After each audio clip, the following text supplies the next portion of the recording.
Aí.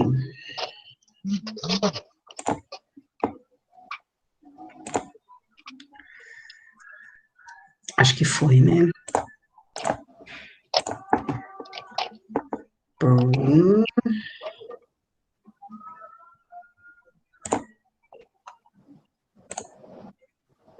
Tá aparecendo aí para vocês? Tá sim. Tá sim. Ah, então tá bom. Bom, o doutor Rido se apresentou melhor do que eu, né? Eu já chego falando, batendo papo, querendo conversar com as pessoas, né? Então, eu sou a professora Renata Teodoro, eu sou fisioterapeuta, sou especialista em pneumologia e terapia intensiva e sou mestre e doutora lá pela Unifesp, pela disciplina de pneumologia em ciências. E nós somos exatamente do ambulatório de análise de risco cirúrgico, né? A gente atua lá com a professora Sônia Faresi. E aí a gente vai apontar alguns tópicos aí importantes a respeito dessas tais complicações aí em pós-operatório de cirurgia torácica. Muito bom. Vamos só entender um pouco, né, para a gente introduzir o assunto, o que vem a ser essas tais de complicações pós-operatórias, né? Então, assim, a gente sabe que a cirurgia vem evoluindo, tanto nas técnicas quanto nos cuidados. O doutor Hildo vai falar muito melhor sobre o ato operatório, né, mais do que eu, tem propriedade para isso. Mas, ainda assim, mesmo com cirurgias cada vez menos invasivas, a gente ainda tem uma incidência de complicações. E essas complicações, né, elas são definidas como uma nova doença que aparece depois do ato operatório ou a agudização de algum processo que a pessoa já tinha. Então, ela era asmática, instabiliza, ela agudiza o quadro de asma. Ou uma nova doença, como uma pneumonia, uma atelectasia, né? E a gente entende que é complicação pós-operatório até 30 dias depois do procedimento cirúrgico, depois de até 30 dias que o doente operou. Depois de 30 dias, ou ele continua com a complicação, encacou, né? Ou ele tem uma nova doença, aí é uma nova patologia que está se apresentando. E sabe, gente, a literatura é muito difícil para a gente. Por quê? Quando você olha os dados epidemiológicos a respeito das complicações, você vai ver autor falando de 6% de incidência de complicação, autor falando de 10, 12, até 76%. Quer dizer, é absurda a diferença, a distância entre as referências, né? Mas isso se deve muito ao critério que é utilizado para diagnóstico de complicação.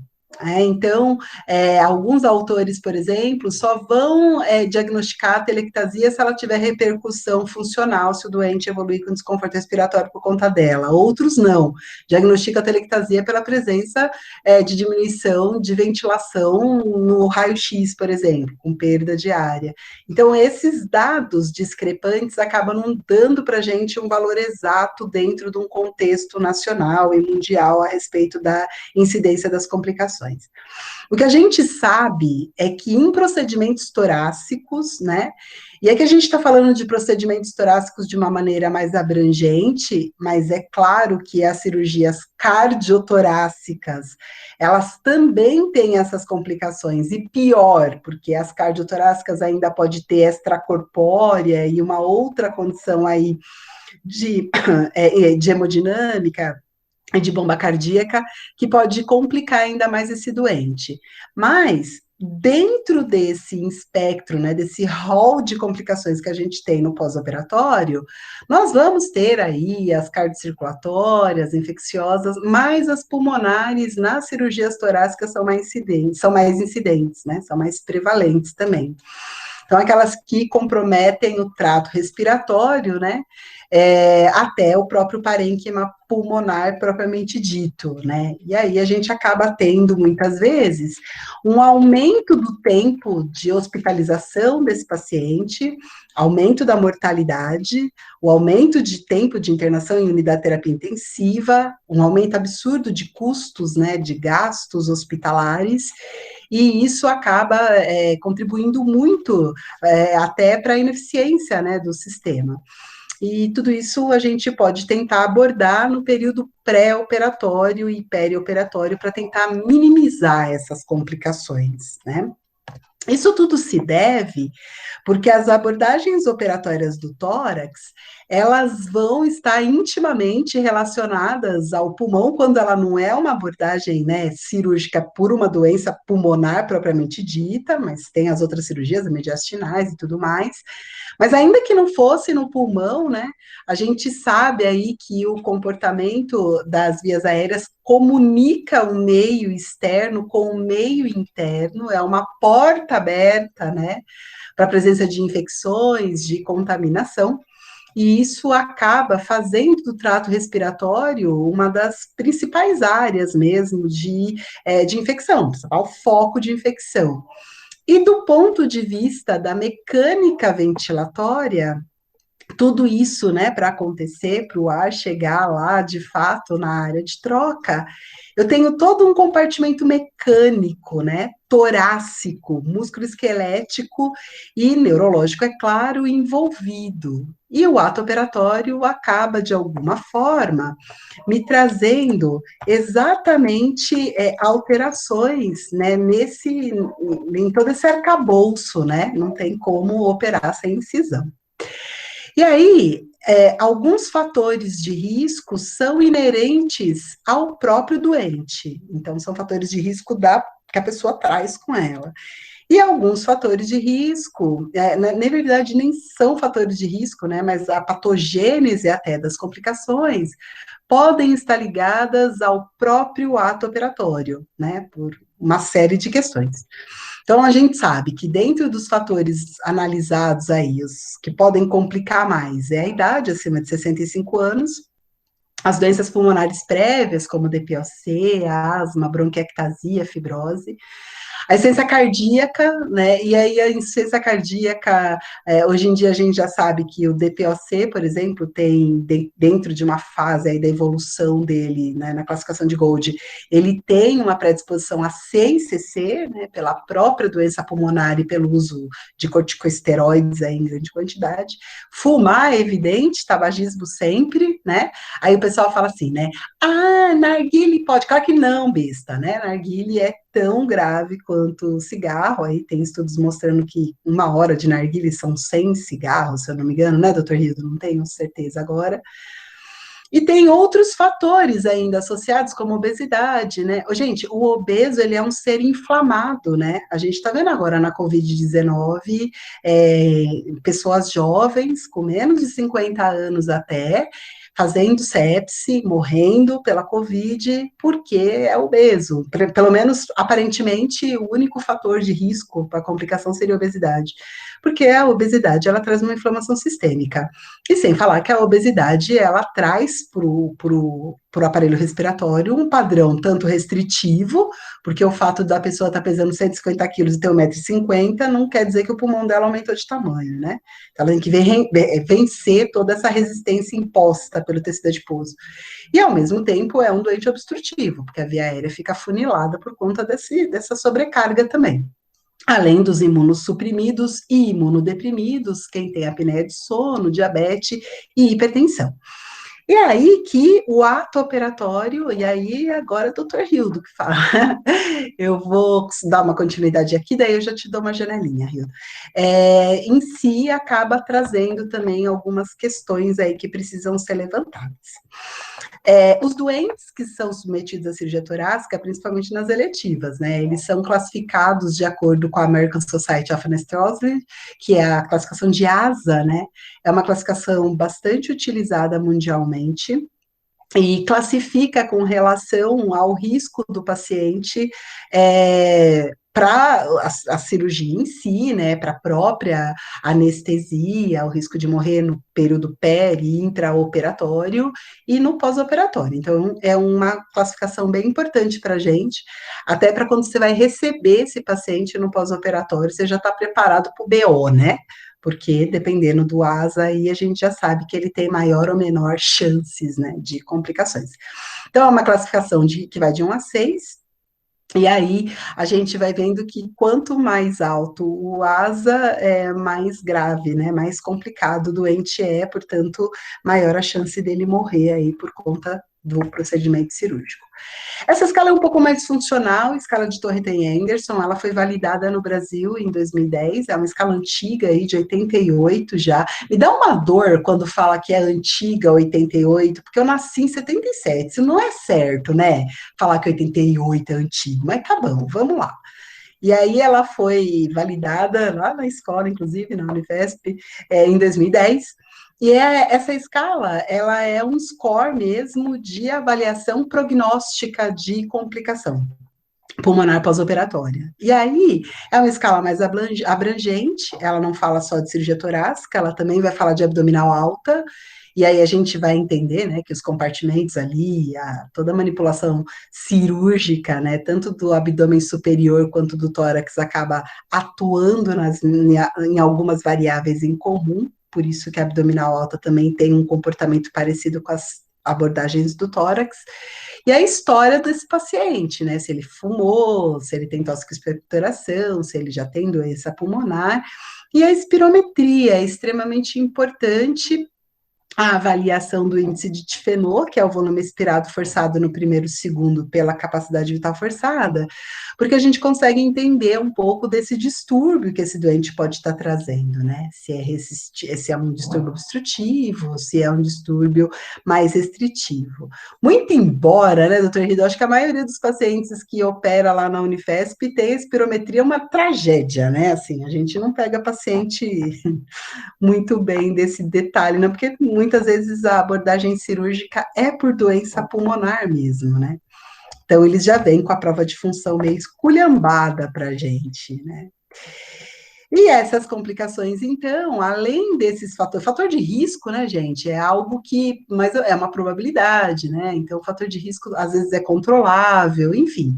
Agora, a fisiopatogenia são aqueles fatores que a gente não consegue evitar, porque são fatores inerentes ao procedimento, né, ao ato operatório. E aí a gente tenta controlar, é claro, hoje em dia a gente, né, tem vários protocolos, o ERAS, por exemplo, para tentar minimizar tudo isso, mas ainda assim o que acontece, né? Os tipos de cirurgia, o tipo de incisão é muito importante, o tempo da cirurgia e a duração da anestesia são extremamente significantes. Lembrando que as cirurgias que são por mediastinotomia, né, por toracotomia, e as cirurgias que têm anestesia geral, elas são mais complicadas, né? A anestesia geral, ela leva à necessidade de manipulação das vias aéreas, o doente precisa ser entubado, né, para ventilar.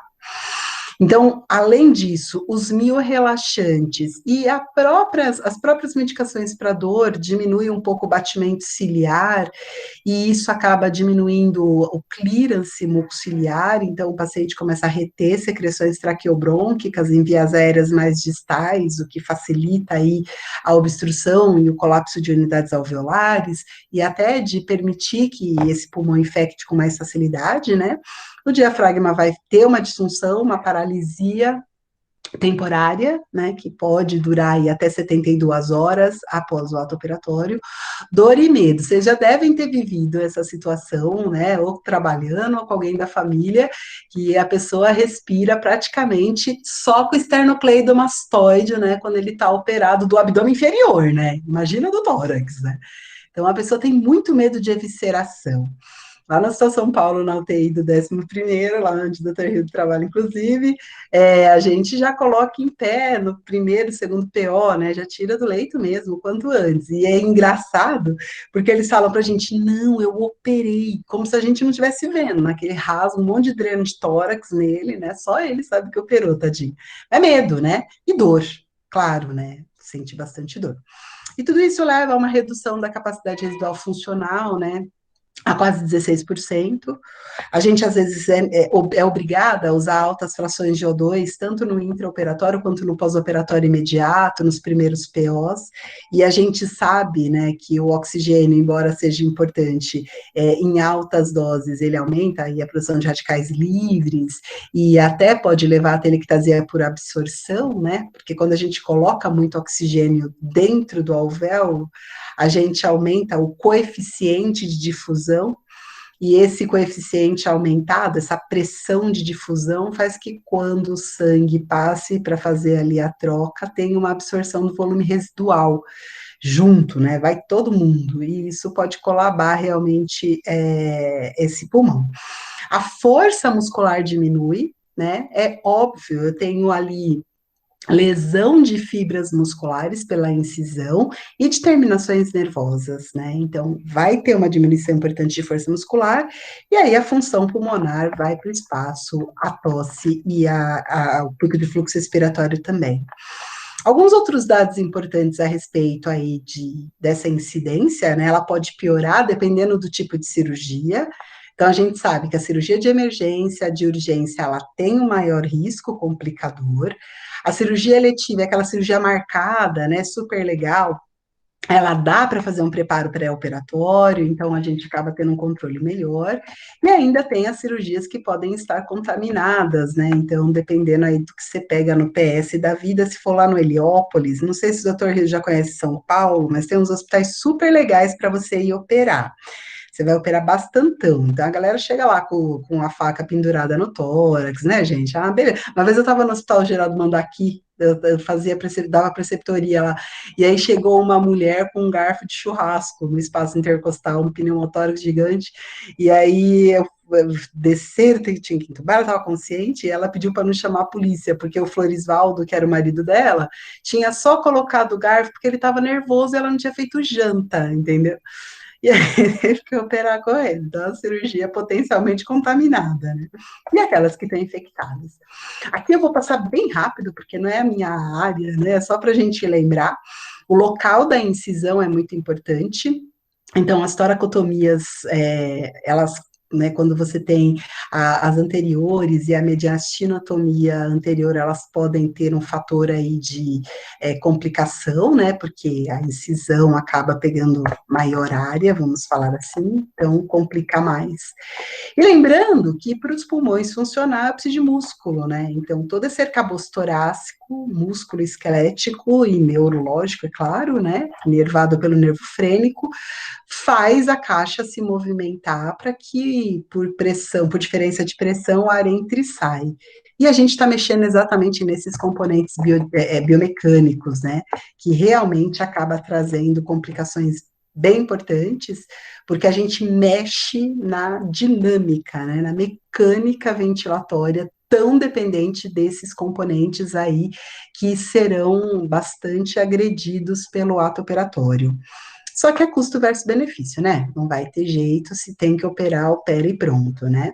Então, só para lembrar, durante a inspiração a gente usa intercostais externos, para aumentar o espaço intercostal, e o diafragma, que é o grande músculo da inspiração, né?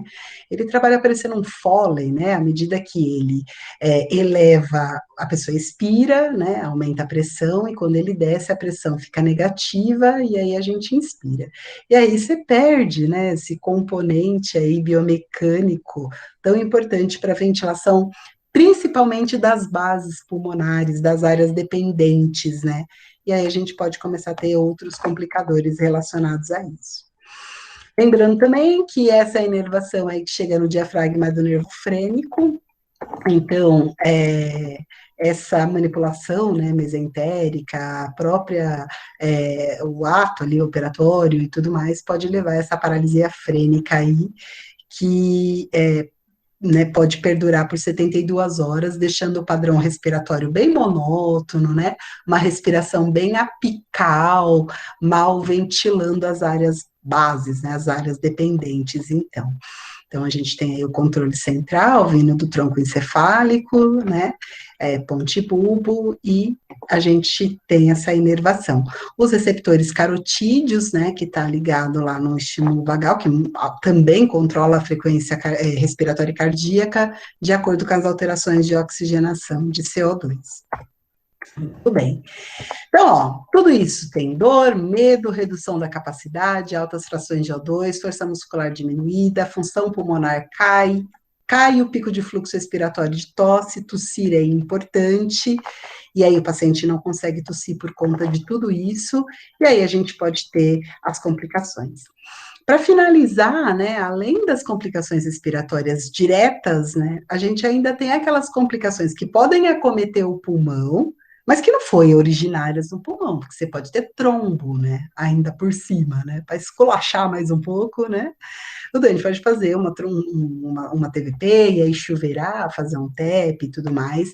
Então, a gente ainda precisa pensar na profilaxia do surgimento de trombos mesmo, né, que podem passar aí e dar uma chuveirada para cima e complicar ainda mais a vida desse doente. Hoje em dia é mais controlável, né, mas ainda assim é um fator que a gente não pode esquecer que pode acontecer. Bom, eu vou passar aqui rapidinho, porque eu já falei que eu falo pelos dois cotovelos, né? Então, eu só queria comentar rapidamente aqui com vocês sobre o projeto ERAS, né?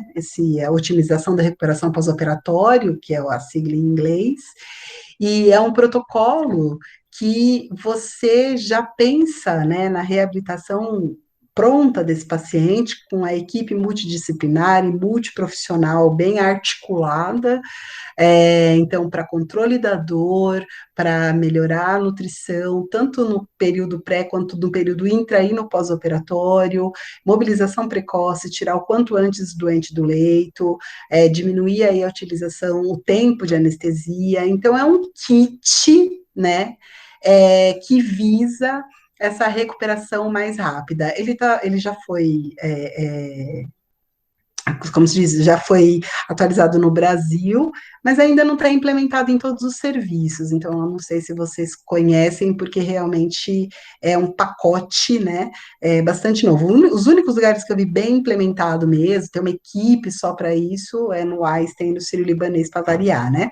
Mas é um pacote aí que traz aí uma diminuição bem importante das complicações pós-operatória, né? Então ele já começa no pré-operatório, né? Pensando aí nas diretrizes de minimizar as complicações, né? Aí no intraoperatório, sempre pensar aí nas questões de normotermia, volemia e controle da dor, e no pós-operatório, nutrição prévia, né, a deambulação, mobilização precoce, tirar da cama, e os analgésicos multimodais não opioides, porque os opioides acabam né, diminuindo um pouco as incursões respiratórias, a mobilidade aí da, do epitélio brônquico, né, que faz todo o clearance mucociliar, entre outras coisas.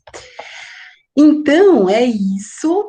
Eu gostaria de passar para o Dr. Hildo agora, ficar à vontade e, se precisar, é só chamar. Vou ficar quietinha, tá bom?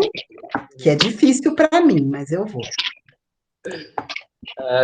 Primeiro eu queria parabenizar pela aula, achei que foi excelente, muito ilustrativo, muito didático. Acho que tocou em temas importantes, temas gerais, que realmente fazem a diferença quando a gente pensa no paciente cirúrgico do tórax. Como você falou, geralmente o nosso doente ele é um doente grave, é um paciente que tem múltiplas comorbidades, é aquele paciente que geralmente está tabagista, então que já tem um pulmão mais complicado, é aquele asa lá mais para o final. E aí como você falou, aquela bomba, né, que aquela possível um potencial de complicações muito grandes. Então a gente tem que estar bastante atento a todas essas questões que você falou, para evitar que essas complicações aconteçam, né? Tanto no pré-operatório, principalmente nas cirurgias eletivas, né, quando esse preparo ele é possível, mas também no intraoperatório, em relação à anestesia, ao tempo operatório, como você citou, também é fundamental, e o pós-operatório também, os cuidados do paciente na UTI, na enfermaria, então eu acho que isso é fundamental. Você lembrou muito bem que a questão da cirurgia do tórax, ela vai mexer diretamente na questão da dinâmica ventilatória, na mecânica da ventilação do paciente. E essa mecânica ela é fundamental para que o pulmão, para que a fisiologia ela possa acontecer. A gente lembra que tanto a inspiração, né, que é o movimento ativo, ela depende fundamentalmente da atuação dos músculos, a musculatura, principalmente intercostais, e o músculo diafragma. Então, se a gente mexe com isso, a gente meio que bagunça essa fisiologia normal, ou habitual, isso vai criar um potencial, um campo bastante favorável a complicações, e complicações, a gente está falando de via aérea, complicações potencialmente fatais, que podem complicar bastante o paciente, pode evoluir até óbito. Vou colocar aqui minha apresentação. Deixa eu encontrar.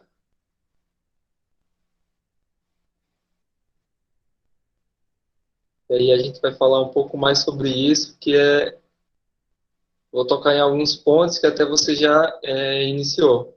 Vocês conseguem ver?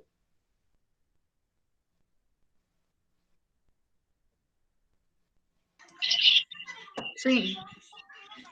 Agora eu vou colocar aqui na transmissão.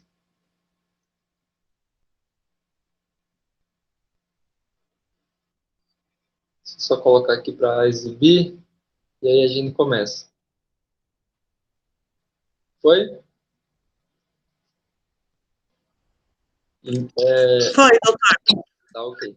Então vamos lá, vou falar, complementar o que a professora Renata falou muito bem em relação às complicações pulmonares no pós-operatório da cirurgia torácica. Para quem chegou um pouco atrasado, boa noite a todos mais uma vez. Meu nome é Rildo, eu sou médico residente de cirurgia torácica da Escola Paulista de Medicina. Então, inicialmente, a gente queria lembrar alguns aspectos importantes que até a Renata já introduziu. Quando a gente pega alguns dados da literatura, esses dados eles são bem variáveis em relação à porcentagem, a quantidade de pacientes que complicavam em relação à questão da cirurgia do tórax. A gente vê que nas décadas de 40, nas décadas de 50, essa taxa de complicações ela era bastante elevada, ela chegava até 12, 15%. E a gente vê que ao longo do tempo, essas complicações elas tenderam a diminuir, tanto de morbidade quanto de mortalidade. E isso foi possível graças ao melhor preparo do nosso paciente no pré-operatório. Mais uma vez, falei que o paciente geralmente é um paciente mais complicado, um paciente que tem múltiplas comorbidades, paciente cardíaco, paciente que tem um pulmão já doente. Muitas vezes é isso que motiva a cirurgia dele. E aí a gente, hoje, com esse contato maior entre as especialidades, entre as outras profissões como fisioterapeutas, enfermagem, que a gente consegue dar esse melhor preparo para o nosso paciente no pré-operatório. Além disso, a questão das técnicas anestésicas no intraoperatório, elas melhoraram bastante. Então, a questão da analgesia, que é fundamental no pós-operatório do tórax. Então, tudo isso, a técnica operatória e os cuidados pós-operatórios, esse conjunto de meios e de ações, eles possibilitaram com que essas taxas de mortalidade elas diminuíssem ao longo dos anos. E isso é fundamental quando a gente pensa em submeter o paciente, principalmente nos casos das cirurgias eletivas, a um paciente rígido inicialmente, que a gente vai submeter esse paciente a um risco, e é interessante a gente submeter esse paciente ao menor risco possível, para que a cirurgia ela possa ser efetiva e ela possa ser benéfica na vida e no prognóstico desse paciente. Renata falou um pouco das incisões, e aqui eu queria mostrar a nossa incisão clássica da cirurgia torácica, que é essa incisão posterolateral. Então, percebam que costuma ser uma incisão grande, é uma incisão que vai cortar músculo, que vai afastar nervo, então que vai mexer, vai entrar no espaço pleural, que vai mexer, que vai modificar essa dinâmica ventilatória. Então, tudo isso, como eu havia falado, vai levar a um potencial muito grande de possíveis complicações. Então, a gente tem que estar bastante atento em relação a isso. Aqui, agora eu vou falar das principais complicações, as complicações mais comuns do nosso pós-operatório e alguns aspectos importantes da fisiopatologia, da prevenção e também do tratamento. Começar a falar um pouquinho de atelectasia e hipoventilação no pós-operatório do tórax, da cirurgia torácica. Então, a atelectasia, só relembrando, é o colapso do tecido pulmonar com perda do volume.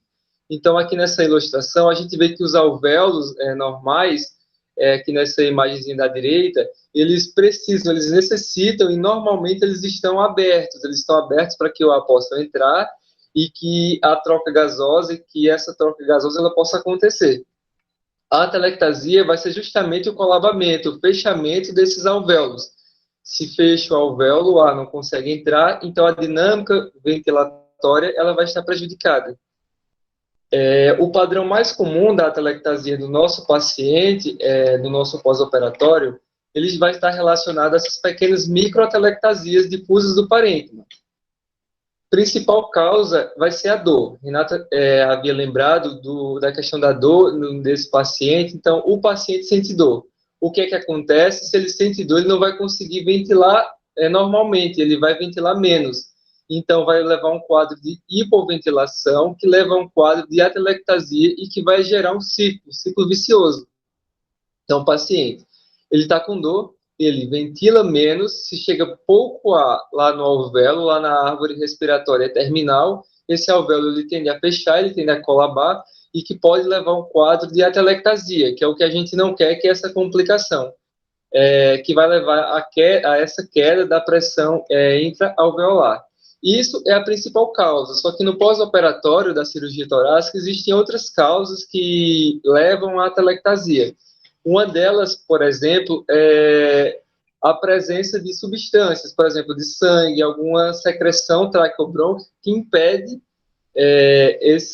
a ventilação adequada. Por exemplo, se eu acumulo secreção aqui, nesse brônquio principal esquerdo, então o ar não vai conseguir entrar, então todo esse lado ele pode colapsar, ele pode colabar, o que vai levar a uma atelectasia do lobo inteiro, do pulmão inteiro. Às vezes, se é um brônquio mais terminal, por exemplo, aqui do ápice, vai levar a atelectasia de todo esse ápice aqui, o que vai fazer com que o paciente tenha mais chance de infecção, que já é outra complicação, que o paciente ventile mal, e tudo isso atrapalha na recuperação desse pós-operatório. Aqui eu trouxe só para ilustrar, para a gente reconhecer uma atelectasia na nossa radiografia. Então, o paciente que foi submetido a uma cirurgia do tórax, ele é submetido a uma radiografia pós-operatória, e aqui nessa imagem aqui a gente está vendo uma radiografia de tórax em PA, que é a incidência posterior anterior, e aqui a gente vê essa areazinha mais esbranquiçada, essa consolidação, que é a característica da atelectasia, que pode ser provocada, como eu falei, por essa hipoventilação. Perceba que os arcos costais, aqui nesse hemitórax esquerdo, que é aqui onde eu estou apontando com a seta, eles estão mais próximos uns dos outros. Vê que aqui eles estão mais largos, ó, está mais afastado. Aqui está um arco costal, aqui está o outro. Aqui eles estão mais próximos. Isso é um sinal indireto de atelectasia. Tem a atelectasia desse segmento aqui. Aqui, na imagem da direita, essa radiografia de tórax em perfil, a gente vê essa consolidação, que é diferente da imagem normal do pulmão, que é essa imagem escura, cheia de ar. Aqui essa atelectasia desse raminho, desse segmento inferior do pulmão esquerdo. Aqui um exemplo de uma atelectasia bastante de todo o pulmão, né, como eu falei, às vezes não por microatelectasias, mas por uma obstrução da árvore brônquica. No pós-operatório, ela leva essa atelectasia, então a gente vê toda essa condensação do hemitórax esquerdo, bem diferente aqui do direito, ó, que a gente vê um pulmão normal com a sua expansibilidade preservada. Como é que a gente vai atuar nessa prevenção da atelectasia? Fundamental para a prevenção a questão do controle da dor. Então, atualmente, na cirurgia torácica, a gente tem atuado junto com o pessoal da anestesia para que o paciente saia da sala. A gente faz, além da anestesia geral, com um controle anestésico importante, a gente muitas vezes indica a colocação de um catéter de peridural, como se fosse uma RAC, aquela anestesia lá da cesariana. Então, coloca um cateterzinho lá, que vai colocar analgésico também, e também a gente faz anestesia local. Então, além de todos esses anestésicos, a gente vai lá, quando acaba a cirurgia, a gente injeta anestésico lá na incisão, lá no corte da cirurgia, para que o paciente ele tenha um melhor controle álgico. Além disso, fundamental, Renata lembrou também, deambulação. Qualquer pessoa que não deambula, que fica deitado o tempo inteiro prostrado, o pulmão não vai expandir, o pulmão vai ficar lá. Então, cada vez que o paciente não está fazendo atividade, não está deambulando, o pulmão está lá murchando. Então, isso leva à atelectasia.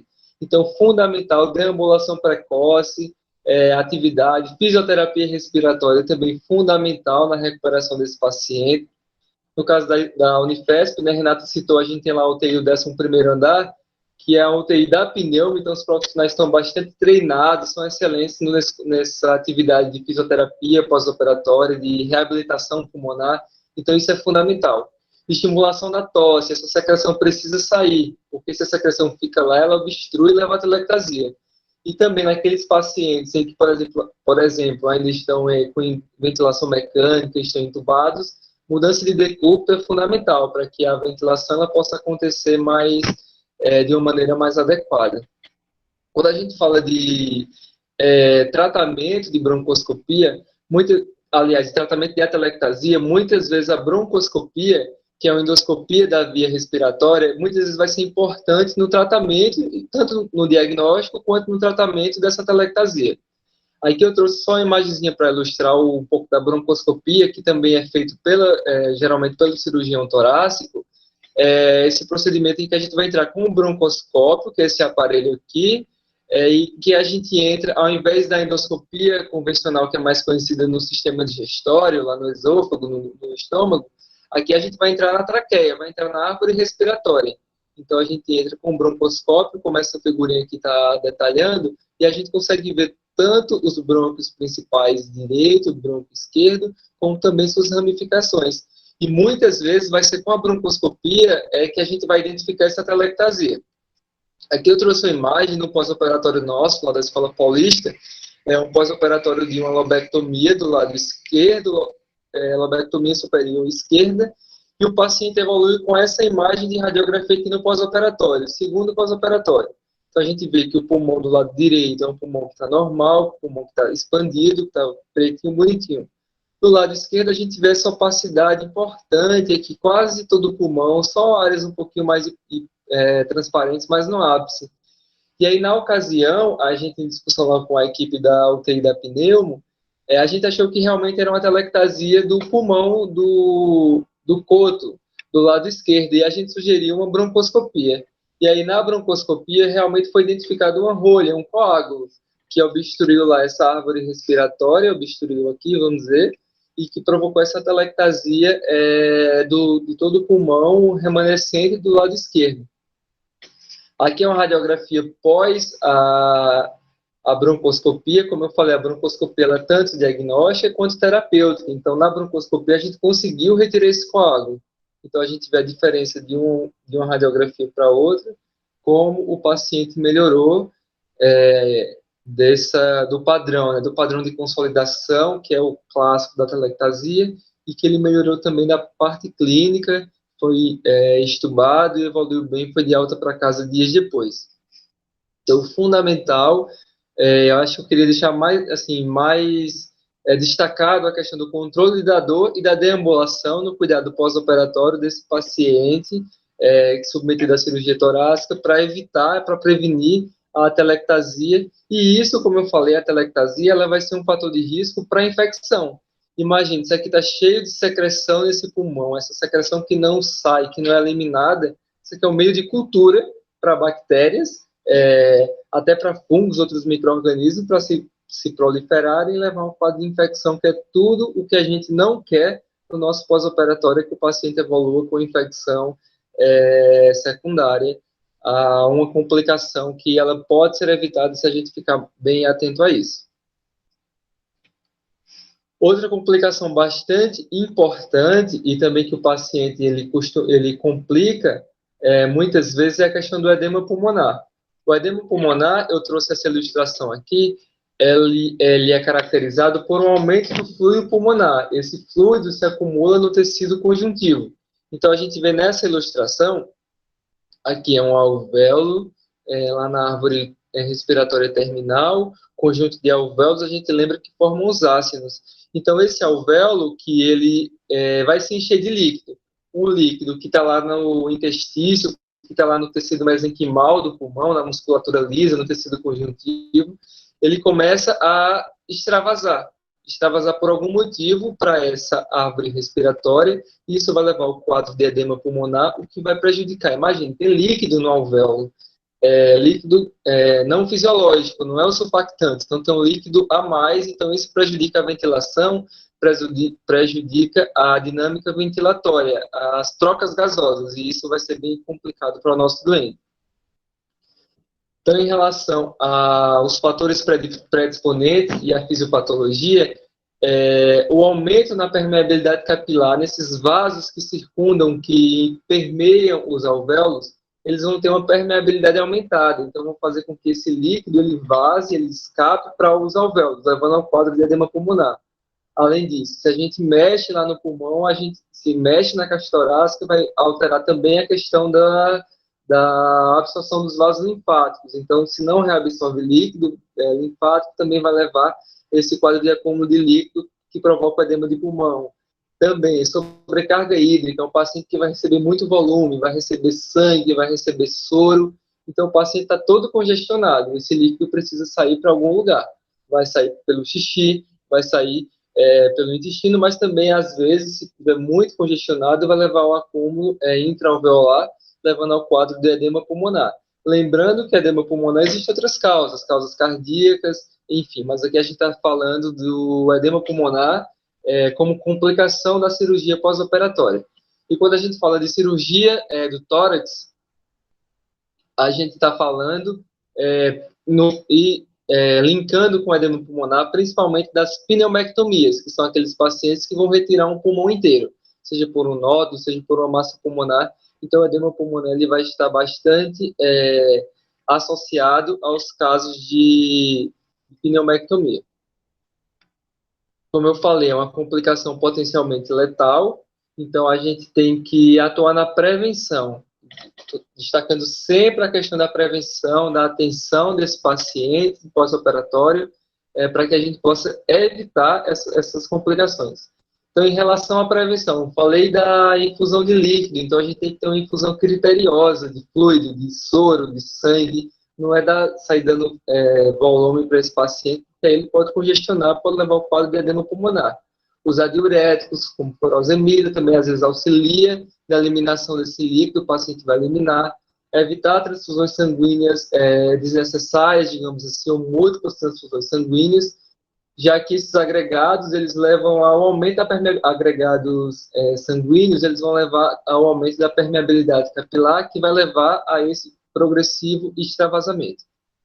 Então, balanço hídrico, o que é balanço hídrico? É aquilo que o paciente recebe, é a diferença entre o que o paciente recebe de volume e aquilo que ele elimina, deve ser negativo ou próximo de zero. Ou seja, o ideal é que o paciente ele elimine mais líquido do que receba, ou que fique, no mínimo, igual. Ele elimina igual que ele recebe, para que o edema pulmonar ele possa ser evitado. Como eu escrevi aqui, geralmente esse edema pulmonar ele vai acontecer dentro do 1º ao 6º dia de pós-operatório, principalmente da pneumectomia, e clinicamente ele vai se apresentar como uma dispneia progressiva, com a necessidade de uso crescente da FO2, do aumento crescente da FO2 lá. 35 vai subindo para 50, 60, a gente vê, opa, tem alguma coisa errada. Um paciente que ao longo desse 1º, 2º, 3º, 4º, 5º, 6º dia de evolução de pós-operatório deveria estar melhorando, a gente vê que esse paciente vem com a dispneia progressiva, então a gente tem que ficar atento a essas questões. Aqui tem uma radiografia, a gente vê que é bilateral, diferente da atelectasia, geralmente é mais localizada, a gente vê essas consolidações difusas, intersticial, a gente vê que não é uma consolidação que é tudo branco aqui, a gente vê que tem um branco mais entre o preto. O branco é esse edema, esse líquido, mas que está entre o preto que esse azinho que está aí. A gente chama isso dessa consolidação, desse padrão de distribuição intersticial, que é o que é típico do edema agudo, do edema de pulmão, principalmente nas bases, a gente vê que no ápice está melhor, tanto de um lado quanto do outro, a gente vê que esse padrão intersticial, bilateral e também nas bases, que é um indício, junto com a clínica, como eu falei, que é um indício do que esse edema pulmonar está se instalando e a gente tem que atuar em relação a isso. Meu paciente evoluiu com edema pulmonar, como é que eu vou tratar?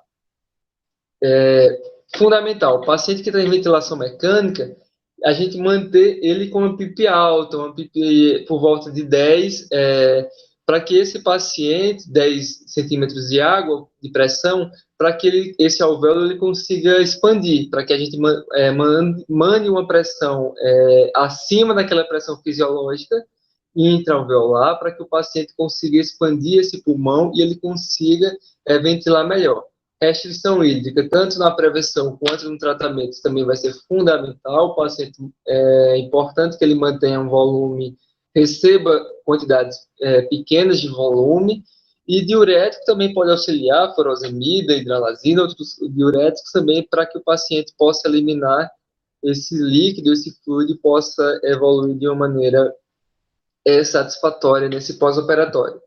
Lembrando que essa PIP ela deve estar alta, essa pressão intraalveolar na expiração é importante que ela esteja alta, mas não pode estar muito alta, porque se essa PIP de repente ela aumenta demais, ela pode levar a outras complicações, como por exemplo, aqui eu já estou linkando com outra complicação bastante importante, comum no nosso pós-operatório, que é o pneumotórax e o enfisema subcutâneo.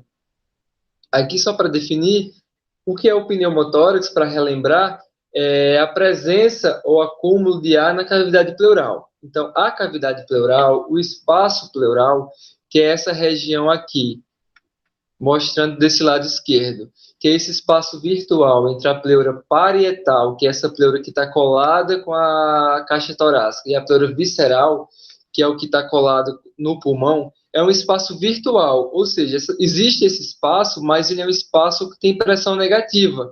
Fisiologicamente, normalmente, esse espaço ele não existe, é um espaço que a gente chama de virtual. E o pneumotórax, ele vai acontecer quando esse espaço que era virtual deixa de ser virtual e passa a ser real, que é o que está mostrando aqui desse lado direito, no pulmão direito. A gente vê que esse espaço aqui, ó, que do lado esquerdo é representado apenas por essa linhazinha escura, aqui a gente tem um pneumotórax. Aqui a gente tem a presença de ar dentro da cavidade pleural, que era para estar preenchido por todo o pulmão aqui. Então, isso vai atrapalhar toda a dinâmica ventilatória. Por quê? Porque é importante que a pressão aqui seja negativa para que o pulmão possa expandir. Para que o pulmão possa expandir e, principalmente, para que o ar que vem lá de cima, que vem das vias aéreas, ele possa entrar nos pulmões. Se tem uma pressão mais negativa do que lá fora, o ar vai entrar. Então, é fundamental para que essa ventilação ela possa acontecer. Então, o pneumotórax, ele vai ser prejudicial nesse sentido. Ele vai transformar aquele espaço pleural que era virtual em espaço real, o que vai fazer com que essa ventilação e as trocas gasosas elas sejam prejudicadas. Quais são as causas do pneumotórax no pós-operatório? Existem várias outras causas de pneumotórax, mas a gente está falando hoje de complicações do pós-operatório da cirurgia torácica. Então, principalmente o barotrauma. O que é o barotrauma? É aquele paciente que foi operado, aquele paciente que vai entubado para o centro cirúrgico e que vai com aquela PIP elevada. Então, é muita pressão. Então, de repente, essa PIP está muito elevada, esse pulmão vai receber uma quantidade de ar numa pressão bastante alta e, de repente, devido a essa pressão alta, ele rompe. Rompe um alvéolozinho, rompe algum segmento bronco e esse ar que era para estar no pulmão, ele vaza para esse espaço aqui. Então, ele aperta o pulmão, ele fica todo cheio de ar na cavidade torácica, e isso é o que define o pneumotórax. Então, a principal causa no pós-operatório é o que a gente chama de barotrauma, que é isso que eu falei.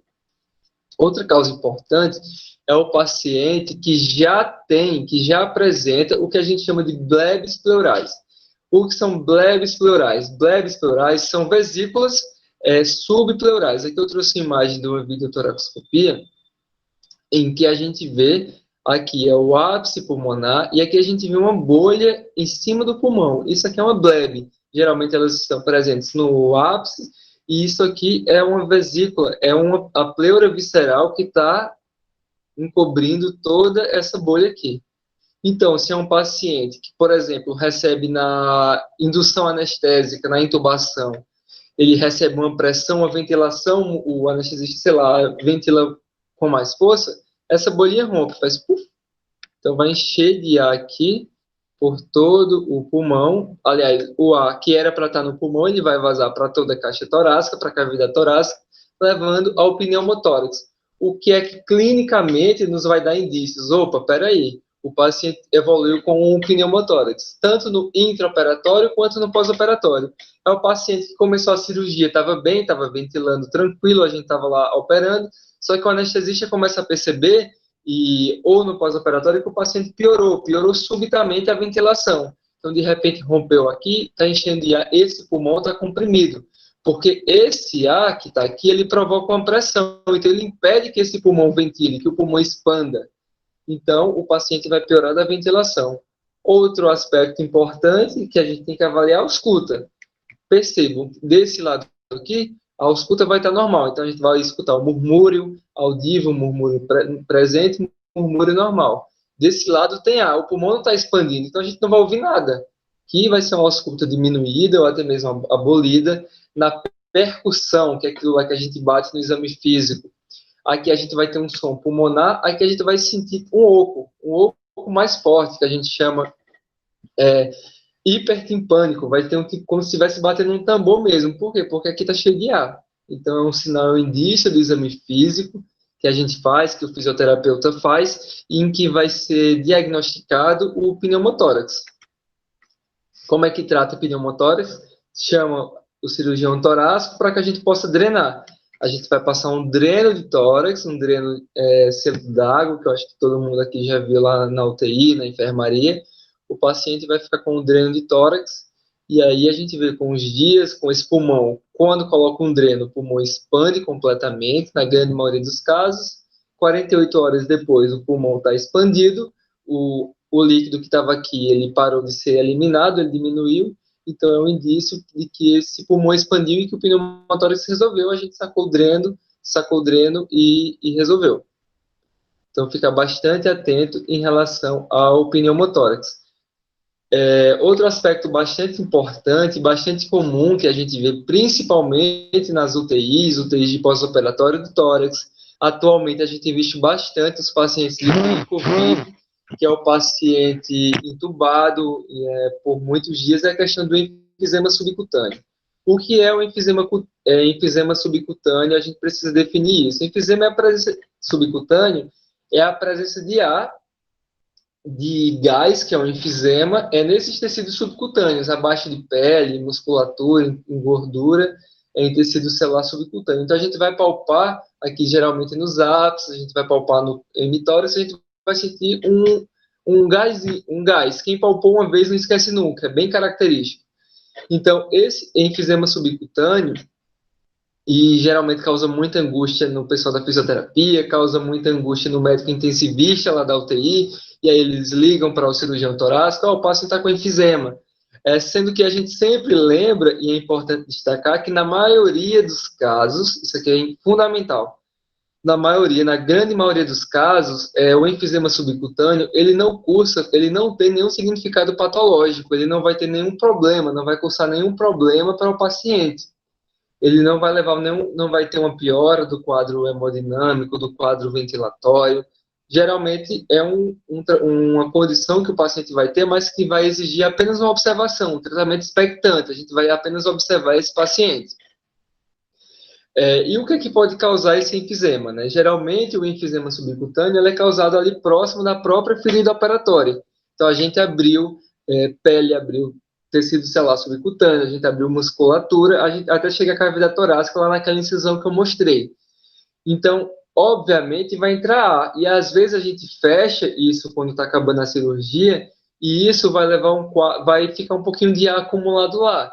Às vezes do próprio tórax, do próprio dreno de tórax que fica lá, vai levar esse ar se espalha no subcutâneo, e a gente vai sentir, vai palpar, só que como eu falei, na grande maioria dos casos, a gente não vai ter nenhum significado, não vai ter nenhum quadro patológico, não vai piorar o quadro do doente, não vai ter nenhum problema, nenhuma conduta de intervenção, não vai precisar fazer nada.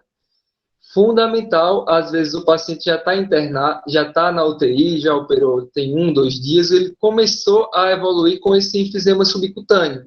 Então, peraí, é um paciente que veio, estava bem no primeiro dia, no segundo dia, só que ele evoluiu com um aumento, ou com o aparecimento, com o surgimento do enfisema subcutâneo. Então, é fundamental, hoje mesmo a gente teve um caso desse, lá na Unifesp, em que é fundamental investigar o sistema de drenagem. A gente tem que ver esse dreno de tórax. Às vezes o dreno está fechado, o dreno está acotovelado. Então, esse ar que era para estar saindo pelo dreno, alguém fechou o dreno, esqueceu de abrir de novo. O paciente foi transportado, fecharam o dreno, esqueceu. Isso é comum na nossa prática diária. E isso leva ao quadro de enfisema subcutâneo. O ar precisa sair para algum lugar. Ele vai sair por onde? Vai sair fazendo caminho lá pela pele, pela musculatura, e isso vai provocar um aumento do enfisema. Então, a gente sempre, é mandatório, tem que investigar o sistema de drenagem. Vamos lá ver o dreno, ver as conexões. Opa, o dreno está cotovelado, o dreno está fechado, o dreno está por cima do paciente, está por baixo do paciente. Então, a gente sempre tem que ficar atento ao sistema de drenagem. Isso é fundamental no nosso paciente do pós-operatório da cirurgia torácica. Raramente, como eu falei, é um quadro que leva a alguma medida imediata, algum tipo de tratamento específico, algum quadro de intervenção. E isso vai acontecer quando esse enfisema ele é tão grande, e sinceramente eu nunca vi acontecer isso, quando às vezes por ser tão grande ele leva a uma obstrução alta. Ele obstrui traqueia, ele obstrui brônquio, e aí sim a gente precisa fazer uma intervenção, precisa drenar, passar um dreno de sucção, que é aquele o 4.8 ou o 3.2, um dreninho lá para que ele possa eliminar esse ar. Mas, sinceramente, eu não vi, é o que é descrito na literatura, a gente fala, mas o que eu queria deixar assim, destacado é a questão do enfisema subcutâneo. Na grande maioria dos casos, não tem nenhum significado patológico, e fundamental, o paciente que está na UTI, a gente avaliar a questão da drenagem, do sistema de drenagem, para ver se está obstruído, para ver se tem algum problema em relação a esse dreno. Eu acho, aqui eu trouxe uma imagem, percebam aqui uma radiografia de tórax, o paciente é uma radiografia póstero anterior, a gente vê aqui o hemitórax direito, o pulmão direito bonitinho, do lado esquerdo da mesma forma, e a gente vê que no tecido celular subcutâneo, aqui essas áreas escuras, ó, vê que isso aqui é ar. Olha a diferença do lado esquerdo para o lado direito. Aqui o subcutâneo está todo branquinho, normal. Do lado direito, do lado esquerdo, tá tudo preto, ó. Isso aqui é tudo ar. É uma radiografia típica, clássica, do paciente com enfisema subcutâneo. Lá o intensivista vai chamar a gente para resolver isso. A gente vai falar, ó, tranquilo, a gente checa o dreno, né, mas na grande maioria das vezes isso aqui, o próprio organismo vai absorvendo e o paciente vai ficar bem, vai resolver sem maiores complicações. Outra complicação importante que a gente tem que lembrar do paciente pós-operatório da cirurgia torácica é a questão do edema pulmonar de reexpansão. Então, esse edema pulmonar de reexpansão vai acontecer naqueles casos em que o paciente tinha um colapso pulmonar prolongado. Por exemplo, um paciente que tem um derrame pleural importante, um derrame pleural que empurra esse pulmão, o pulmão está lá fechadinho, está lá colabado, está lá pressionado, e de repente a gente drena esse hemitórax, a gente tira esse líquido, o pulmão vai expandir. Só que à medida que esse pulmão expande, e se ele expande de uma maneira muito rápida, um pulmão que já estava há alguns dias, a gente pensa nisso, principalmente naqueles quadros acima de 72 horas de evolução, o paciente ele vai expandir esse pulmão, e à medida que ele expande, um pulmão, vamos dizer assim, que já estava acostumado a estar murcho, a estar colabado, ele vai ser reinsuflado muito rapidamente. Então, isso vai levar a um edema vascular, isso vai levar ao edema pulmonar de reexpansão. A fisiopatologia dele é após uma drenagem pleural, principalmente devido a essa rapidez em que o pulmão, nesse mecanismo de vascularização pulmonar, que vai levar ao quadro do edema pulmonar de reexpansão. Clinicamente, o paciente vai se apresentar com insuficiência respiratória, aquele paciente lá que a gente drenou, e à medida que a gente está drenando, ele começa a tossir, começa a ter falta de ar, começa a ficar com hipóxia, começa a cair saturação, começa a cair pressão arterial, então, começa a evoluir com um quadro até mais grave, pode acontecer de instabilidade hemodinâmica. Opa, tem que parar. Essa expansão pulmonar, ela deve acontecer de uma maneira mais parcimoniosa, de uma maneira mais devagar, mais moderada. Então, a gente tem que expandir esse pulmão. O que é que faz? Fecha o dreno. Então, a gente fecha o dreno e vai eliminando essa secreção, esse líquido, vagarosamente. tira 200 ml, espera um pouquinho, tira mais 200, até que o pulmão ele consiga expandir aos poucos, ele consiga expandir de uma maneira mais adequada, ele consiga readaptar a sua vascularização de uma maneira mais fisiológica, e isso sim diminuir a chance ou melhorar esse quadro de edema pulmonar de reexpansão que a gente chama. Além disso, além dessa drenagem pleural lenta, gradual, parcimoniosa, como eu falei, a administração de oxigênio ela vai ser importante também no tratamento, na condição desse paciente, já que é um paciente que vai evoluir com insuficiência respiratória, com quadro de hipoxemia, até com quadro de instabilidade hemodinâmica. Então, a administração ela coloca lá o cateterzinho de oxigênio, 3 litros por minuto, e a gente vai mais moderadamente nessa questão da drenagem pleural. Acho que, para finalizar, eu acho que eu já falei demais, é uma complicação que até a Renata falou, que é muito grave, uma das complicações potencialmente graves mais importantes que a gente tem, é que é a embolia pulmonar. Nesse caso, a embolia pulmonar ela vai acontecer, que a gente chama de TEP, né, que também é o tromboembolismo pulmonar, é uma condição que vai acontecer pela oclusão de um vaso pulmonar por um êmbolo, por um coágulo que vai para o pulmão. Geralmente, esse coágulo ele é formado por uma veia que vem do corpo, essa veia pode vir aqui do membro inferior, como eu estou mostrando nessa imagenzinha da esquerda, é uma veia que pode vir, é um êmbolozinho, um trombo, que pode vir lá da circulação venosa até os pulmões e vai fechar esses pequenos vasos e vai impedir com que o sangue chegue, vai impedir com que esse pulmão ele funcione. Se não chega sangue, não tem como ter troca gasosa. O pulmão ele vai perder sua funcionalidade. É o que a gente chama de TEP, é o tromboembolismo pulmonar. Da mesma forma que pode ter um trombo lá em membros inferiores, que é a trombose venosa periférica. Enfim, o mecanismo é o mesmo. A diferença aqui é que o trombo vai para uma área nobre do nosso organismo, que é o pulmão. Então, se de repente ele pega uma área importante, o paciente vai ter uma complicação bastante grave, potencialmente fatal. Os estudos mostram, da literatura, que foram evidenciados a partir de necrópsias, pacientes que evoluíram a óbito, cerca de 9 a 21%, mais de 20% em alguns estudos, revelam que esses pacientes foram a óbito devido a um tromboembolismo pulmonar. Lá na necrópsia, eles abrem e vê lá que tem um trombo. Então, vê que é uma condição potencialmente grave, potencialmente fatal. A gente vê que os fatores de risco, como o Renato até já comentou, pacientes idosos, então a gente pensa, pacientes acima de 60 anos que vão ser submetidos à cirurgia torácica. Geral, paciente idoso que é um câncer de pulmão, então ele vai ser submetido a uma cirurgia que é uma neoplasia. Já tem outro fator de risco, a gente lembra que o câncer, o tumor maligno, ele é um fator de risco para o desenvolvimento de eventos tromboembólicos. É um paciente que vai ficar imobilizado por um longo tempo.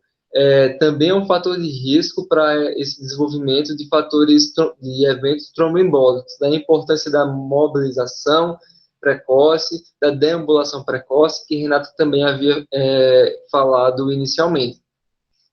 Aqui, esses trombos eles podem ser originados tanto de veias, como eu falei, das veias mais periféricas, lá de membros inferiores, como também de vasos mais proximais, lá da via respiratória. Aqui eu trouxe dois critérios, um score clínico e um score cirúrgico, em relação a alguns fatores de risco para o paciente desenvolver o tromboembolismo pulmonar.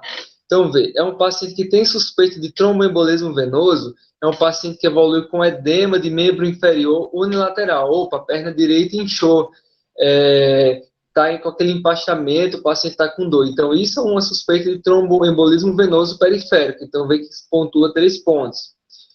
É um paciente que evoluiu com uma dispneia súbita, com um quadro de hipoxemia, sem nenhuma outra causa mais provável, soma 3 pontos.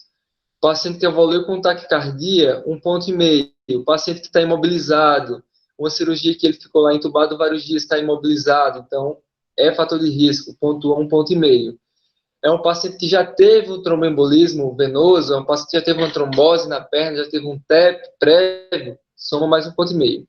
Paciente que evoluiu com hemoptise. O que é hemoptise? Que esse sangramento da via aérea superior, o paciente começa a tossir com sangue, é um ponto, e a questão do, como eu falei, da neoplasia, do câncer, também é um fator importante para risco de tromboembolismo pulmonar, soma um ponto. Então, a gente vê que esses pacientes aqui, a gente vai pontuando. Então, vê que um paciente, por exemplo, que tem uma suspeita de trombose venosa periférica, já soma 3 pontos, já é um paciente que tem risco moderado. Vê que tem 20,5% de chance desse paciente desenvolver um tromboembolismo pulmonar, e aí a gente já tem que atuar numa profilaxia em relação a esse embolismo pulmonar. Esse aqui é um score mais clínico, A gente traz um score cirúrgico, que é o que a gente tem usado lá na Escola Paulista, que é esse score de Caprini, que a gente vai levar em consideração alguns critérios mais cirúrgicos do que clínicos. Então, por exemplo, é um paciente que vai ser submetido a uma cirurgia de grande porte, é uma cirurgia do tórax, que é uma cirurgia de grande porte, é uma cirurgia cardíaca, então o paciente soma um ponto aqui nessa escala. É um paciente que vai estar restrito ao leito por mais de 72 horas, é um paciente que vai ficar entubado alguns dias, que vai ficar em UTI alguns dias, já soma 2 pontos, vê como é importante a questão da mobilização precoce, da deambulação, e nisso aqui a fisioterapia é fundamental nessa prevenção pós-operatória. Outras características em relação à cirurgia, um paciente obeso, obesidade, aquele paciente inflamado que Renata havia falado, vê que também é um fator de risco, soma um ponto, é um paciente que vai estar restrito ao leito mais uma vez. Aqui desse lado esquerdo, um paciente submetido a um politrauma, um paciente que tem fratura de quadril, vê que são alguns critérios importantes que a gente vai ter que estar atento e que vai pontuar. Da mesma forma que o score de 0, muito baixo risco, a gente só observa 1 a 2, baixo risco, 3 a 4, moderado risco, acima de 5 ou igual a 5, alto risco. Ver um paciente, por exemplo, que vai ser submetido a uma cirurgia de joelho ou quadril, já é 5, é aquele paciente que vai ficar imobilizado, então a gente vê que já é um paciente de alto risco. Então a gente vai ter que atuar nesse doente para que a gente possa prevenir a embolia pulmonar. E como é que a gente vai fazer isso? Então, em relação ao diagnóstico, o diagnóstico é clínico, como eu falei, existem alguns exames complementares, como a tomografia, a angiotomo, a angiografia, que é o exame padrão ouro para o diagnóstico da embolia pulmonar. Existem alguns critérios laboratoriais que vão nos dar indícios que esse paciente evoluiu com o tromboembolismo pulmonar, que é o que a gente chama de dedímero. O dedímero, na verdade, é o produto de degradação da fibrina. O que acontece? O paciente que evolui com um trombo, ele vai ter esse fator de coagulação, o organismo ele vai começar a produzir fibrina, a degradar fibrina para que esse trombo ele possa ser desfeito. Então, isso libera a substância, um produto dessa degradação da fibrina, que é o dedímero. Então, geralmente a gente vê esses pacientes de UTI, principalmente, que a gente vê o dedímero muito alto, inclusive paciente dedímero de COVID. A gente tem ouvido falar muito dos pacientes de UTI, pacientes do COVID, que eles evoluem com eventos tromboembólicos mais comumente e que eles evoluem com dedímero muito alto. Então, o dedímero vai ser um indício importante de que esse paciente ele apresenta um TEP, um tromboembolismo pulmonar. Então, se a gente tem um paciente que tem clínica de tromboembolismo pulmonar, é um paciente que evolui com uma dispneia súbita, ele começa a ter falta de ar subitamente, não tem nada que justifique esse quadro. É um paciente que tem um angiotomo, que mostra esse trombo obstruindo lá um vaso do pulmão. O paciente que tem um dedímero elevado, a gente fecha esse diagnóstico de tromboembolismo pulmonar, e a gente vai ter que atuar fortemente nesse paciente. É um paciente potencialmente gravíssimo e que ele tem muitas chances de óbito. Em relação à profilaxia, que eu havia falando, a profilaxia a gente vai se basear naqueles critérios, naqueles scores, os scores de Wells, mais clínicos, o score de Caprini, mais cirúrgico, e a gente vai ver como é o meu paciente. É um paciente de muito baixo risco, é um paciente de baixo risco, de risco moderado, ou é um paciente de alto risco? Geralmente, os nossos doentes são da cirurgia do tórax, né? Como eu falei, é um paciente idoso, é um paciente que vai operar de um câncer de pulmão, é um paciente que tem múltiplas comorbidades, então, geralmente, o nosso paciente é de alto risco. Então, a gente vai atuar lá na profilaxia. Profilaxia é feita com heparina, a heparina tanto de baixo peso, que é o Clexane, quanto a heparina não fracionada. Clexane geralmente 20, 40 miligramas unidade subcutâneo. Heparina não fracionada, a gente faz em média 5.000 unidades, 12 em 12 horas para 12 em 12 horas para todo mundo. É aquele paciente, aqui eu estou falando de profilaxia, Clexane uma vez ao dia, 40 miligramas dia, ou heparina 5.000, 12 em 12 horas. O paciente que evolui com o TEP, a gente diagnosticou no pós-operatório um tromboembolismo pulmonar, a gente vai ter que tratar esse doente. E aqui a gente vai estar falando de heparina, que a gente chama em dose plena. É uma heparina em doses bem maiores do que a dose estabelecida na prevenção. Aqui, geralmente, quando é o Clexane, a gente faz 1 miligrama por quilo de 12 em 12 horas. Então, imagine que é um paciente de 70 quilos, a gente vai fazer 70 miligramas de 12 em 12 horas. Bem diferente, bem maior do que da prevenção, da profilaxia, que a gente faz apenas 40, 20 miligramas por dia. Se for heparina não fracionada, a gente pode deixar em bomba de heparina. Esse paciente vai ficar lá na bomba de heparina o dia inteiro, recebendo heparina não fracionada em bomba, e aí a gente vai controlar essa dose terapêutica a partir do TTPA, que é aquele exame lá da coagulação. Então, a gente vai tratar esse paciente para prevenir que ele evolua com um novo episódio trombótico, né? Porque aqui a gente está tratando, vai evitar dessa forma com que novos trombos aconteçam. O trombo está lá, a gente está tratando o TEP, mas aí o tratamento, o objetivo é evitar com que novos trombos eles possam acontecer. Eu acho que é isso. Eu decidi escolher os principais temas, as principais complicações relacionadas à cirurgia torácica, ao pós-operatório. Tentei falar mais de aspectos gerais, eu espero ter sido bastante claro, é que eu deixo meu e-mail para, se alguém tiver alguma dúvida, quiser questionar alguma coisa, perguntar, colaborar de alguma maneira, eu fico bastante grato. Eu gostaria de agradecer mais uma vez o convite, a oportunidade, agradecer a Renata, ao pessoal da universidade, pela iniciativa e estou à disposição para alguma dúvida, algum questionamento, algum comentário. Obrigado. Eu tenho um comentário. A gente tem agonia de enfisema subcutâneo, doutora. Só esse é o nosso problema. Sim, A gente não pode ver um plástico bolha que a gente já começa a entrar em desespero. Chama o tórax. É impressionante, né? Mas foi muito claro. Nossa, parabéns. A exposição foi excelente. Foi muito, muito legal mesmo. Uma didática excelente, aula fluida. Parabéns. Foi muito legal, muito gostoso de assistir. Esclarecedor demais.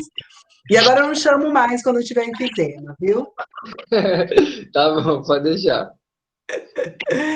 Pessoal, eu também estou à disposição, se alguém quiser fazer alguma pergunta, apesar que eu acho que o Dr. Rildo deixou tudo tão claro para a gente, né?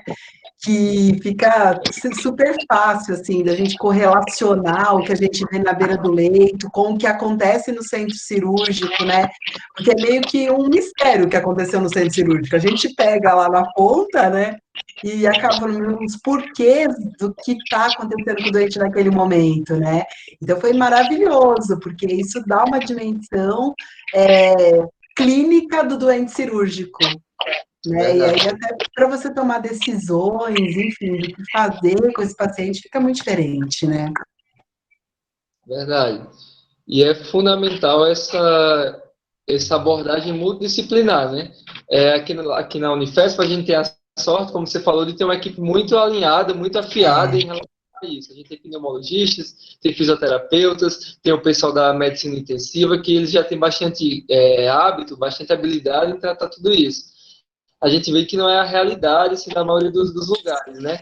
E aí é fundamental a gente conversar sobre isso, discutir sobre isso, porque aí a gente vai plantando essa semente, essa discussão aí para o pessoal que vai atuar em outros serviços, e a gente vai agregando e vai contribuindo com... Essa é uma reclamação que a gente sempre escuta, né? Quando eu vou dar ali nos lugares, enfim. E aí a gente leva a nossa experiência, que é de um hospital universitário, né? Então, assim, né, é diferente porque a gente tem ali professores, a gente tem preceptores de várias áreas, né? Tanto de equipe multiprofissional quanto multidisciplinar. E isso é de uma riqueza, né? Então a gente acaba aprendendo muito com o outro. E eu sempre falo para as pessoas, né? É claro que existem atos privativos, mas o doente ele é um todo, então eu preciso entender o que que o médico fez, o que que a nutricionista faz, o que que o fisioterapeuta faz, para eu poder até ter uma abordagem global desse doente, né? Uma coisa que é muito comum acontecer com a gente, por exemplo, é tentar, né, no pré-operatório, fazer fortalecimento muscular nesse paciente respiratório, né? Porque a gente sabe que ele vai ter uma perda de força, que vai ter impacto em tudo isso na mecânica, como você falou, só que muitas vezes a gente esquece de conversar com a Nutri. E aí você impõe resistência, porque para ganhar força tem que pôr carga, e a pessoa está subnutrida e, né, como bem lembrado sempre por vocês, os nossos pacientes são poliesculhambados. Com neoplasia, então eles já estão subnutridos, às vezes em estados assim, né, muito sérios. E aí, se a gente não conversa mesmo, a gente acaba até tomando uma conduta inadequada, né? Porque você vai, ao invés de melhorar, por exemplo, nesse exemplo que eu dou, vai catabolizar o doente porque não tem aporte. Então, é Exato. muito importante, né? A gente ter essa abordagem bem multi mesmo, que faz toda a diferença. É para pôr inveja no pessoal que não trabalha com equipe multi, já que é sacanagem.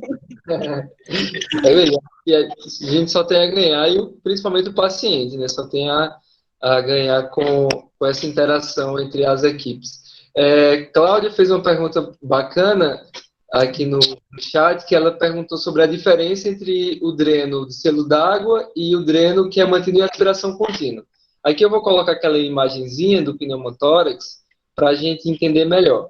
Então, como eu falei, o pneumotórax a gente precisa drenar, da mesma forma que o derrame pleural, enfim. Então a gente vai drenar esse paciente, voltou. Vai deixar esse paciente com dreno para que esse pulmão ele possa expandir e que esse pneumotórax seja eliminado, e aí a gente consiga tirar esse dreno quando o pulmão expandir completamente e parar de sair ar. Qual é a função da aspiração contínua? A gente deixa o paciente com dreno e aspiração para que essa aspiração está lá ligada no vácuo, para que ele, como se, ele fique aspirando mesmo esse espaço. Ele aspira para que a pressão ela fique ainda mais negativa. Então é como se estivesse sugando mesmo, sugando, sugando, sugando, puxando esse ar que está aqui dentro, para que o pulmão ele consiga expandir de uma maneira mais adequada e mais rápida também. Então, por exemplo, às vezes a gente, no pós-operatório, a gente manipulou aqui inteiro esse hemitórax direito. A gente colocou o dreno de tórax, o paciente chegou na UTI, a gente conecta na aspiração. Para quê? Para que essa pressão, que normalmente é uma pressão negativa, ela se torne ainda mais negativa, ela consiga puxar mais esse ar, puxar o líquido, e aí o pulmão consiga se expandir de uma maneira mais rápida e de uma maneira mais eficaz. A indicação clássica de colocar o paciente em aspiração contínua é um pneumotórax que tem uma fístula aérea que não está resolvendo com o dreno em selo d'água. Então, por exemplo, tem um vazamento aqui de uma área do pulmão que está vazando e o dreno está lá e o paciente não está conseguindo expandir esse pulmão por completo. Então, a gente coloca o paciente em aspiração para que, como eu falei, essa pressão fique mais negativa no espaço pleural e que o pulmão consiga se expandir de uma maneira mais rápida, mais adequada, e aí ele pare de vazar ar e que resolva a questão do pneumotórax. Em relação ao tempo, a gente geralmente deixa o dreno de tórax no pneumotórax 48 horas após ele parar de ter escape aéreo. Então, a gente está vendo que o paciente está com um dreno lá, ele não está com escape aéreo, já tem 2 dias, a gente saca o dreno e libera resolver o problema. Quando a radiografia mostra que o pulmão expandiu completamente. Nem sempre isso acontece, a gente pode usar o auxílio da aspiração contínua, como você questionou. Deixa eu só fazer um comentário, né, a respeito de barotrauma e volutrauma por ventilação mecânica, né? A gente, hoje em dia, em Covid veio muito à tona essa questão de ventilar protetor, né, e tudo mais, voltou isso, porque sempre foi importante. E na cirurgia torácica isso é essencial, porque a gente pode acabar complicando ainda mais o doente, porque hiperinsufla, porque entra com parâmetros ventilatórios muito elevados. E, além disso, tem algumas pesquisas que mostram que o hiperdinamismo, né, por um volume corrente muito elevado, ele piora a qualidade do surfactante. Então, quando a gente faz ventilações hiperdinâmicas com volumões muito grandes, é gostoso ver o tórax expandir. Eu gosto, eu falo, ai, nem tá mexendo, né? A gente quer ver aquele tórax balançando, né? E aí, assim, a gente acaba muitas vezes, além do risco, né, de fazer um barotrauma.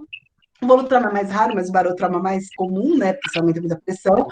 Mas ainda tem essa condição, que você piora um surfactante de um pulmão que já tem uma predisposição ao colapso, à atelectasia, por todos os eventos que nós comentamos anteriormente, né? Então, assim, um cuidado redobrado realmente com a ventilação mecânica por conta disso. É melhor trabalhar com PIP do que trabalhar com volume quando a gente pensa nessa condição, Uhum. né? Se é para expandir. A Josi está perguntando uma coisa aqui, doutor. Se uma pessoa da família faleceu de tromboembolia pulmonar, mas alguém da família pode ter? Eu acho que ela teve alguém da família, ela é hereditária. Então, não é diretamente hereditário, mas indiretamente sim. Por quê? Porque os fatores de risco, alguns deles, eles são de caráter hereditário, como por exemplo o AVC. Então, a gente sabe que Sim. AVC tem uma história familiar importante, só relembrando aqui, ó, que a gente vê alguns critérios que são hereditários. Obesidade, por exemplo, tem um fator hereditário importante, que também vai ser fator de risco para o tromboembolismo pulmonar. Então, existe, indiretamente, vai ter maior chance sim. A gente tem que cuidar para que esses fatores preveníveis, evitáveis, eles possam prevalecer em relação àqueles que a gente não pode mudar, modificar, digamos assim, né? Uhum. É, porque tem fatores que estão associados à própria condição do doente, né? A própria respiratória, enfim, pela imobilidade, né? Um período prolongado de imobilidade no leito. Então, isso também é um cuidado associado. Gente, acho que é isso, né? A gente se empolgou, doutor Hildo. Foi excelente, gostei muito. Josi, Eu também gostei tá com bastante você aí. com você hoje, Renato. Oi? Gostei muito, aprendi muito com você também hoje. Eu Obrigado. também. Olha, foi muito legal. Realmente foi, assim, foi uma boa dupla, viu? Eu gostei demais, assim, foi bem, nossa, explicativo, explanou coisas que a gente acaba muitas vezes deixando passar batido, que a gente não consegue entender os porquês. Siga a carreira acadêmica, por favor, você é um excelente professor. A gente ficou muito feliz. Muito bom. Ó, o Júlio quer saber quando será a próxima. A gente combina, né? Não, a gente marca.